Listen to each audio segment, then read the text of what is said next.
যেই সমাজে চক্ষু বলে নোংরামো যত পায় অধীন, এই সমাজে দেখায় আবার নারীরা কত স্বাধীন। আজ আর মানসিকতার মানবিকতার চাই না হোক বিলীন, শাস্তি হোক কঠোর তাদের যারা নারীকে করে পরাধীন।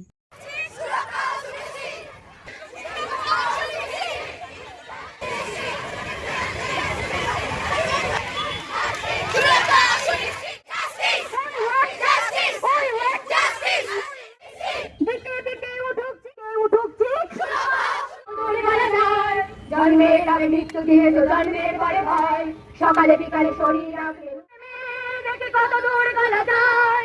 আমাদের শুধু মোমবাতি হাতে নীরবে থাকার দায়, আমরা শুধু বিচার চাই। নারকীয় হত্যাকাণ্ডের শিকার হয়েছে জানবো না তখন তো আর শোষণ বাঁধন মানবো না।